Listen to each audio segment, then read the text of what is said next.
Ndugu wa Tanzania, naitwa Kanali Bernard Masala Mlunga, kaimu mkurugenzi wa habari na uhusiano, Jeshi la Ulinzi la Wananchi wa Tanzania. Jeshi la Ulinzi la Wananchi wa Tanzania lina utaarifu umma wa Watanzania kuwa linaendelea kufuatilia kwa karibu na kutathmini hali ya ulinzi na usalama nchini katika kipindi hiki cha kuelekea uchaguzi mkuu unaotarajia kufanyika tarehe 28 na tarehe 29 mwezi Oktoba mwaka 2025 kama ilivyotangazwa na Tume Huru ya Uchaguzi nchini na Tume ya Uchaguzi Zanzibar. Kwa ujumla, Jeshi la Ulinzi la Wananchi wa Tanzania linaridhishwa na hali ya usalama iliyopo nchini katika kipindi hiki ambacho vyama vya siasa vinaendesha kampeni zao kwa kuzingatia matakwa ya kisheria, kuheshimiana na kuvumiliana kunakooneshwa kupitia kwa wagombea wao wa ngazi za urais, ubunge na udiwani. Jeshi la Ulinzi la Wananchi wa Tanzania linaviomba vyama vya siasa kuendeleza hali ya amani na utulivu wakati wote wa kampeni, kupiga kura na baada ya kupiga kura. Katika hatua nyingine, Jeshi la Ulinzi la Wananchi wa Tanzania linalipongeza Jeshi la Polisi na vyombo vingine vya usalama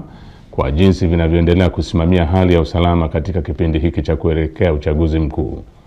Aidha, jeshi linawapongeza wananchi kwa kuendelea kutumia haki yao ya msingi ya kushiriki kwa amani na utulivu katika kusikiliza sera za vyama mbalimbali kupitia mikutano ya hadhara inayoendelea kufanywa na vyama vinavyoshiriki uchaguzi mkuu kwa ngazi mbalimbali ili kuwachagua viongozi watakaowaletea maendeleo. Pamoja na hali ya amani na utulivu iliyopo, bado kumeendelea kujitokeza baadhi ya watu wanaojiita wanaharakati kutoka ndani na nje ya nchi kutumia mitandao ya kijamii kupotosha umma kwa kuweka maudhui yenye kuleta uchochezi kwa kulihusisha Jeshi la Ulinzi la Wananchi wa Tanzania na siasa ili kutimiza azma yao ya uvunjifu wa amani.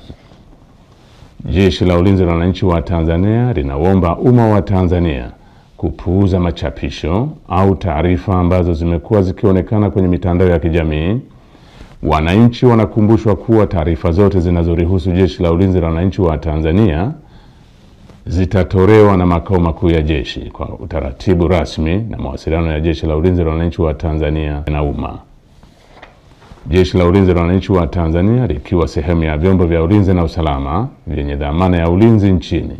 ninapenda kuhakikishia Watanzania wote hali ya amani, usalama na utulivu katika kipindi hiki cha kuelekea uchaguzi mkuu, wakati wa uchaguzi na baada ya uchaguzi mkuu. Asanteni kwa kunisikiliza.